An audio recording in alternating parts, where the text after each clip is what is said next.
What's up everyone, I'm CallumOnToast, and in today's video I'm going to be showcasing some insane battles in the Open Great League submitted to the channel by Speciale, who's running a triple Porygon theme team. Now these battles are from earlier in the season below rank 20, and I'll be the first to say that I was skeptical of this submission and the quality of the gameplay, but these battles are genuinely some of the best I've seen all season, with plenty of huge nukes landing, sacrificial swaps being made, and perfect energy management. So with that being said, let's just get into the question of the day. We've just had the global Sinnoh tour, so I want to know, what was your favorite thing about the event this weekend? Let me know in the comment section down below, and with that being said, let's get into the battles now. Alright, so going into the first battle, the Porygon Z into Azumarill. Now, we are running Zap Cannon or the Porygon Z. I hope we just full send it here in this first battle, and that's exactly what we're going to do. Zap Cannon coming through. This is non-stat, but it still one-shots the Azumarill from full health. Now, of course, I have no idea if that's an XL Azumarill or if it's a slightly less bulky version, but it doesn't matter. We completely annihilate them. They come in with Altaria, and we full send a second Zap Cannon just for the sake of it. I think Tri-Attack was probably the safer play, and if we did get a debuff, possibly could have made it to a second one, but we don't care. We are full sending nukes right now, although of course we're now going for a discharge. And by the way, on Porygon, tackle and discharge are both legacy, so you cannot use regular TMs to get those moves, and if you are very lucky, you might have a non-obtainable legacy fast move in the form of quick attack, which is very rare. So if you do have one, I definitely recommend building it. I mean, of course, Porygon still not going to be the best Pokemon in the world, but that is incredibly rare and very fun to run. But here we're going to see another lock-on user in the form of Registeel. We're going to go straight for the Zap Cannon. Zap Cannon does get the attack debuff, and we swap. We catch the charge move onto our Porygon Z with about 2 HP remaining. They go for the Zap Cannon. Now we can overfarm just slightly in this matchup. Not too much here, of course. We will get to 100 energy, so we go for the Zap Cannon. Zap Cannon gonna be taking out the Registeel, and we will be able to make it to a Tri-Attack before they Dragon Breath farm us down, and this will certainly be enough damage to take up the Altaria, and we take that game.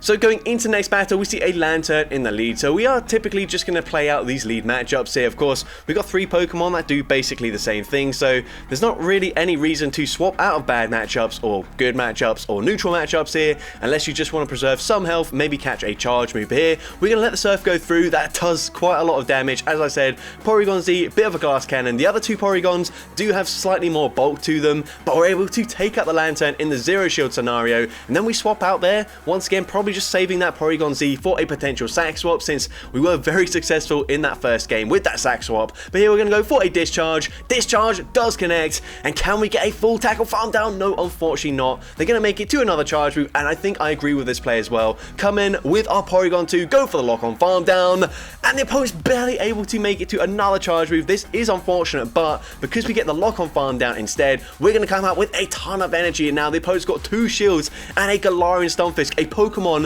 that's going to resist everything we can possibly throw.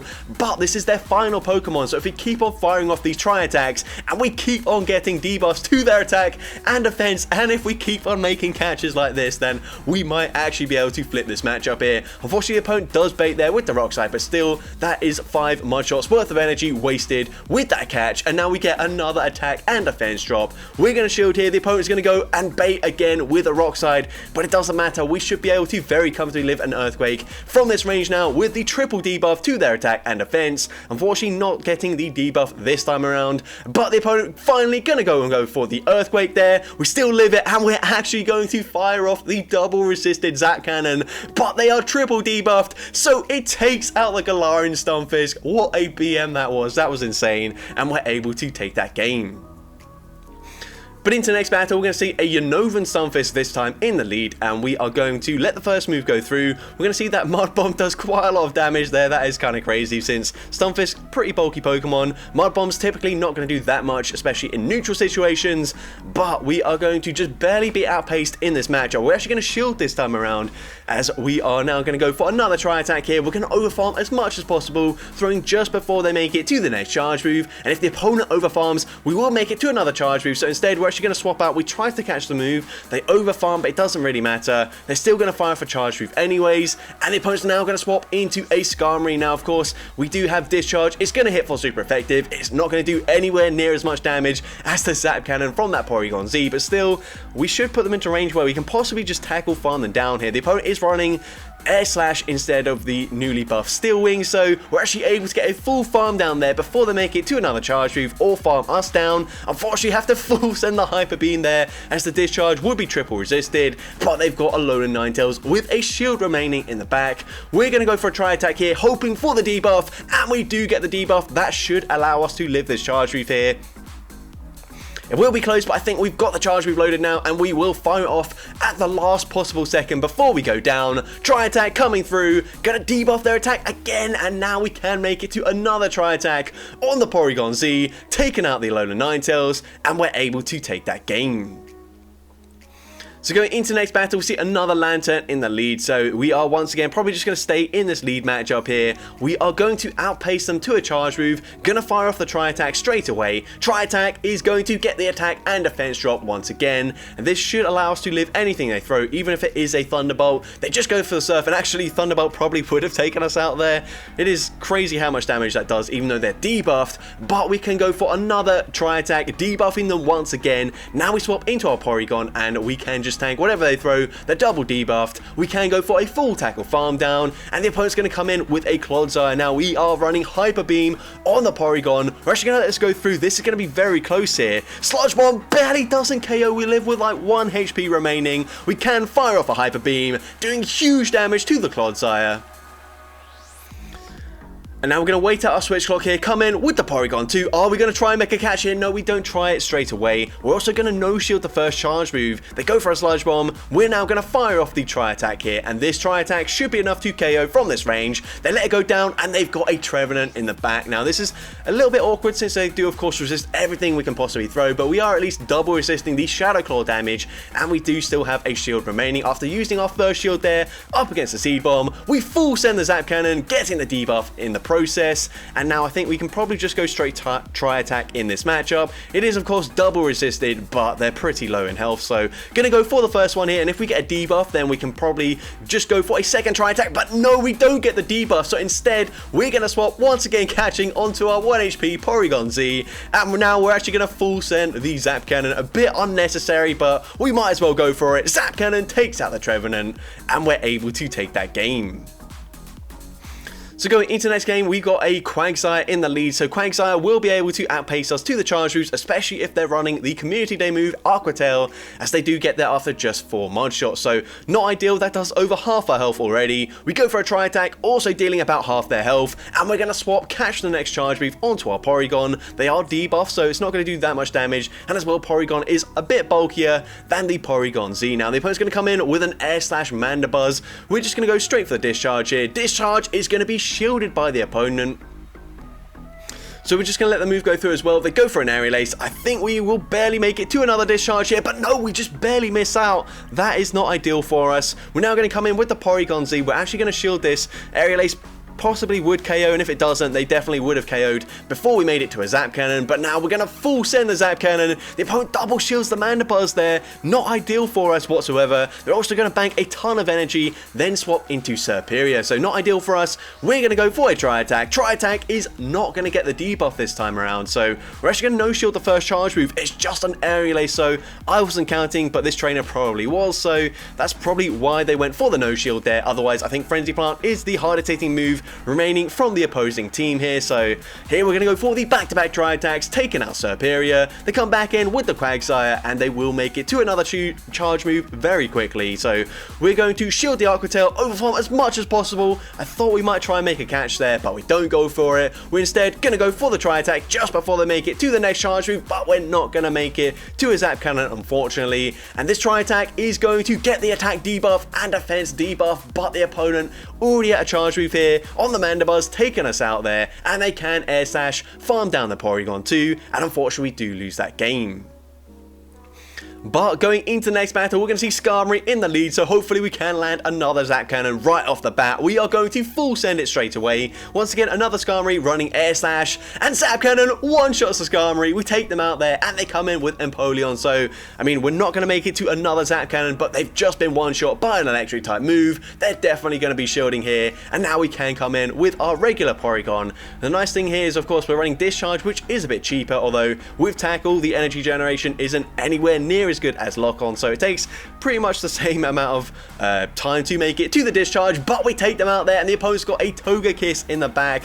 Not ideal for us. I think we need to get a debuff here. We're going to go for the Tri-Attack. Tri-Attack does not get the debuff here, but can we still make it to the Zap Cannon? Yes, we can, just barely in time. This is certainly going to one-shot the Toga Kiss, and we're able to take that game. So going into the next battle, we see a Victory Bell, at least not a Shadow Victory Bell, but they are running Razor Leaf, of course, and they're probably just going to shield this and fully Razor Leaf farm us down. So we go for the Tri-Attack. Tri-Attack grabs the shield. We don't want to give them any extra energy, so we swap into our regular Porygon. Now, Porygon, of course, running Tackle, a bit more fast move pressure here. We're going to no shield, probably expecting them to go for an Acid Spray, but they actually go for the Leaf Blade there, so not ideal. They can shield twice there, fully Razor Leaf farm us down.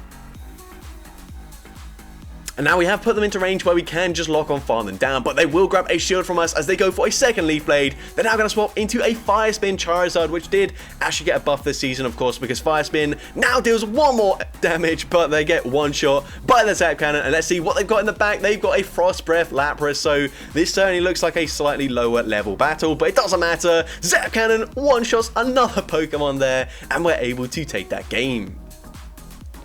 Into next game, we see Jellicent in the lead. The opponent's going to Safe Swap into Double, and we do not have a response, of course, because we've got 3 Pokemon that are weak to Double Kick. But we're going to go for the Tri-Attack, get the attack and defense drop, which is really nice. And now we come in with our Porygon. Hopefully we can just tank 2 Charge Moves and fully tackle farm them down, but it will be very close. They're already at the next Body Slam already. We can let that go through. Can we go for the full farm down? No, they make it to a 3rd Body Slam already. And we're actually just going to fully let the Porygon go down, come back in with the Porygon Z, get the lock on farm down. The opponent comes in with a Clodsire, so we're going to go straight for a Tri-Attack here. Tri-Attack is going to be shielded, and we get the attack and defense drop. Now, personally, I probably would shield this, but we're actually going to let it go through. It is the Sludge Bomb. I was just thinking, if the Jellicent is running something like Bubble Beam, then, of course, they will now be able to permanently debuff our attack. And they are running Bubble Beam, which is worst case scenario, because even though this Zap Cannon is going to be super effective, it's not quite enough damage to take them out, and they've got quite a lot of HP here. If we go for a full lock on farm down, they're probably going to make it to another Bubble Beam before we get that full farm down, and if they do, we're going to be triple debuffed in our attack, and unfortunately Clodsire being very bulky means it's going to be very difficult to get rid of the Clodsire, despite having an energy advantage, well, basically 100 energy and 2 shields here. They've just got a full health Clodsire, so it's not looking too good, but we do get the debuff there. We go for a second Tri-Attack. Unfortunately, no debuff on the second time around. We're definitely going to have to shield this up, of course. We have debuffed their attack by 1 stage, but each time we go for the Tri-Attack, we've got another chance to debuff their attack and their defense, and we do get the debuff here. We are now barely outpaced to the next charge move. We're going to shield this up, and if they are at a 6 cycle, meaning 6 more Poison Stings to make it to the next Sludge Bomb, then we should actually just barely outpace them here. And are they at the 6th cycle? Yes, they were, because we make it to a Tri-Attack 1 turn before they make it to the next Sludge Bomb. We're able to take out the Clodsire, and we're able to take that game.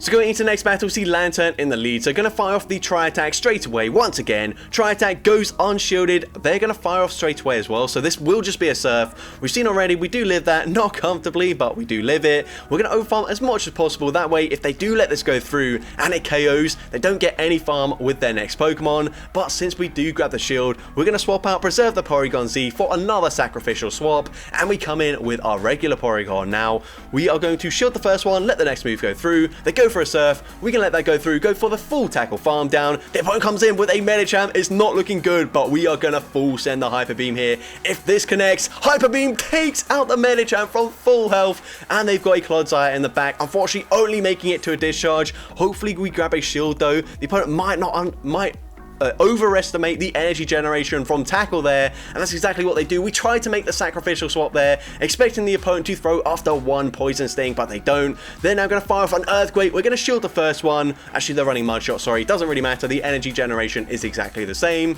They're actually just clones of each other, just different typing, which is pretty cool. But we are going to, of course, have no shields remaining. They go for Sludge Bomb this time around, but I think even if they go for an Earthquake here, from this range, it will not be enough damage to KO.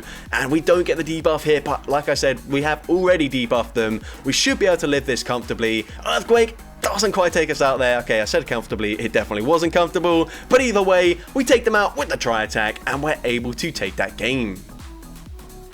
Into next game, another Quagsire in the lead, so we are going to actually swap this time and catch the charge move. So we typically don't swap out of the lead matchup there. So interesting to play it a bit different. We are now going to get outpaced to the next charge move as well. And of course, our cheapest charge move is Discharge, which is only going to be resisted. So the opponent is going to make a catch onto their Crustle anyway. So that's actually best case scenario for us, since of course Discharge, whilst it is neutral here, Tri-Attack is going to be resisted damage up against the Crustle. We're still going to fire it off anyways, just hoping for that debuff. Tri-Attack actually grabs a shield there, and we do get the attack and defense debuff there. So we are going to shield up the Rock Blast. Rock Blast, not a great move there. Probably should be going for X's if they're running it, but it doesn't really matter. We can go for another Tri-Attack, and we get another debuff to the attack and the defense, meaning we should live this now. Even if it is a Rock Slide, it's just another Rock Blast. We live that comfortably. We can get the farm down, come out with another Tri-Attack loaded, and the opponent is going to be running Jinx in the back. We barely make it to the Zap Cannon, and Zap Cannon one-shots the Jinx. Jinx you very rarely see in the Go Battle League, and when you do, it lasts about 2 seconds in battle before getting completely nuked by a Porygon Z. But either way, we can now shield the Mud Bomb here. We're going to go for a Tri-Attack. We do get outpaced, but we should live this. It's not going to be too comfortable. Actually, yeah, it was quite comfortable there. Never mind, I don't know what I'm talking about. It's the final battle. Tri-Attack coming through, taking out the Quagsire, and we're able to take that game. So that's going to be it for today's video. If you did enjoy it, please make sure you leave a like, leave a comment letting me know, and as well, don't forget to respond to the question of the day if you haven't done so already. And if you want to see more content like this in the future, make sure you hit that subscribe button and turn on post notifications. That way you'll be notified whenever I upload a new video. But with that being said, thank you all so much for watching today's video, and I hope you have a great rest of your day.